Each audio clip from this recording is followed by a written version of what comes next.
Thank you so much for clicking on this video. I hope you stick around for a while. If you're a returning subscriber, I hope you're doing well. So today we are gonna get into my skin. I am on a skincare journey to even skin because I overexfoliated. So a little bit about the background of my skin. Oh, my baby lock trying to make an appearance. But a little background about my skin. I have always had acne prone skin. I've always dealt with acne and never quite figured out what really worked for my acne and keeping it at bay since puberty. So since high school really. When I got in college, I really got into skincare about my second or third year in, and I started to find products that really helped out and that really worked. And throughout my pregnancy, my skin was great. It was beautiful. I had very minimal breakouts. Like, my skin was smooth. Like, I had that's that glowing pregnancy skin that they be talking about. Like, I definitely had that.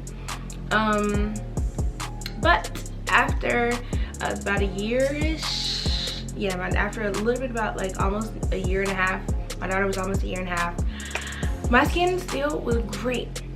I wasn't able to recognize that though, unfortunately, and I'm a product junkie, so I'm always chasing another product because I just enjoy trying and testing things out of my skin. So I've been wanting to try out Differin for years, and I just wanted to make sure my skin routine was down and I had a consistent routine that I felt worked for my skin before adding Differin into my my routine. I'd seen people who used Differin before and the product worked out well for them, and I was like, oh my gosh, that's gonna be the one ingredient that I need to get my acne and my skin to be that dream even acne-free skin. Well, by doing that, I overexfoliated my face. So I didn't realize it until months after starting to use Differin. So I feel like I got Differin in around May of 2021, and then I realized that my skin was messed up around August of 2021. So about 3 months of using it, and I wasn't using it every single day, it was like once a week, but 3 months of using it, I realized that my skin was kind of like messed up. I felt like my skin was uneven and patchy. I was like, why does my skin look like this? But it really started to show out when I went and got my first dermaplaning treatment. So dermaplaning is where an esthetician takes a surgical grade a surgical knife, and they basically scrape the skin off of, like, the top layer of your skin off of your face. It helps to bring out like your more even skin tone, but for me it brought out how uneven my skin tone was. Now my skin definitely felt super duper smooth, and I liked the procedure, but for me, as I said, like, it just made me look like a Dalmatian. Like, it brought out my unevenness in my skin tone, and from there it seemed like it got worse.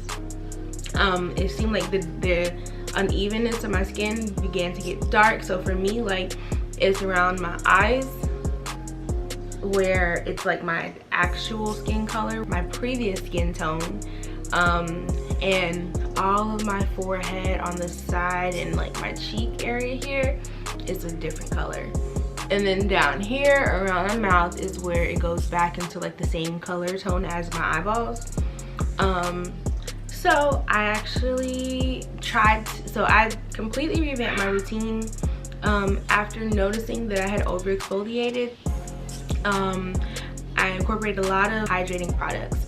So the CeraVe Hydrating Cleanser, the Cosrx Snail Mucin, I use Where to Store Hydrating Toner, the moisturizing cream from CeraVe, and at night I use the CeraVe Healing Ointment, and in the daytime I make sure to use 2 fingers of SPF. So I am about, I want to say like 5 months, because I started So for the last 9 months, I have been trying to kind of reverse what's happened to my skin. I want to say I didn't really start seeing a change until around my birthday. Because I think that's when I switched out my cleansers. I was originally using the CeraVe foaming cleanser, but I don't have oily skin anymore, and I have dry skin now.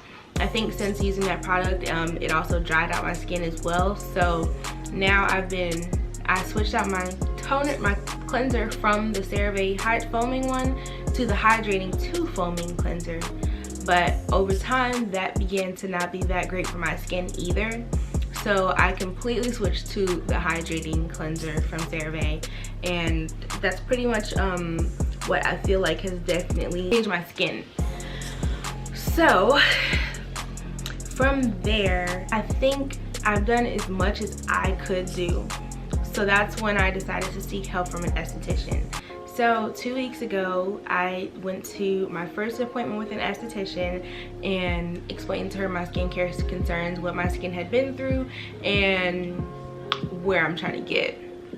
And for one, for my acne, she told me that at the time I was using Black Girl sunscreen, that for people who have oily or acne prone skin, that Black Girl sunscreen is not really gonna be your best friend. Even though it's great and it melts into our skin, and you know it doesn't leave that white cast, it's not that great for our skin. So I purchased a new sunscreen from her called Face Reality Broad Spectrum Daily SPF, I believe. And it's really lightweight. The Black Girl sunscreen made me super duper greasy, but this Face Reality sunscreen does not do that, and I absolutely love that about it. So I have it on right now actually, and I know if you guys can tell from like some of my previous videos that I might have recorded in the daytime, I'm not sure if I have that many on here, but my face is would be really greasy like in this area, and it would be hard, like no matter how much wiping I did, it was just like my skin was just so shiny. But now with this new sunscreen, I don't have that issue. Like my skin just looks hydrated and moisturized, and it has definitely helped out with my acne. Like my acne is not like too crazy anymore. I feel like there's something that I need to do differently because I still am experiencing some acne. Like I've been breaking out like right here, and my cheeks are actually clearing up from some breakouts that they had on there, but there's some like showing up like down here. But yeah, so my next appointment with my esthetician is going to be in 2 days, this Saturday. Today is currently Thursday. And I'm so excited. The last time I saw her, she did a bunch of hydrating masks. She did some extractions, high frequency. She even did a very light chemical peel when I left her office. So I don't know if this is what I need, but my assumptions based off my research, at this point, to even my skin back out, I really just feel like I need a medium deep chemical peel. But of course, we just need to probably address some concerns like making sure my acne is at bay and maintained before doing anything to my skin like a chemical peel, because a chemical peel can cause more irritation to your skin if you have acne. So yeah, I'm just excited to get my skin back to being even, because honestly it makes it really hard for me to feel confident coming on camera and talking with no makeup on, because I'm a no makeup kind of girl. Like I prefer to not wear makeup, and it makes it hard for me to feel comfortable coming on camera without makeup on, like without doing my eyebrows or putting on a light layer of foundation to like even my skin tone out.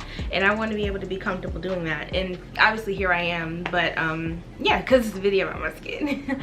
But yeah, so hopefully you guys I will continue to update you guys on this over time, just basically me fixing my skin and getting my skin back in shape and back even again.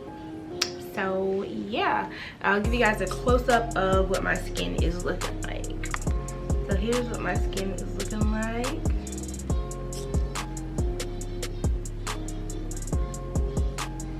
And as you can see, the discoloration like right here.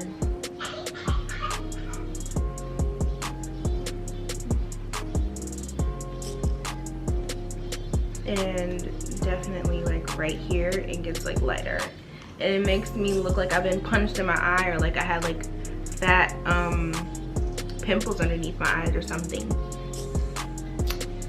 But yeah, there we go. So if you watched this far into the video, please drop a green heart down below. If you don't follow me on Instagram, make sure you follow me at It's Jentayah. That's where I am on my socials. And yeah, if you guys have any questions, let me know down below. Thank you so much for watching this video. Bye.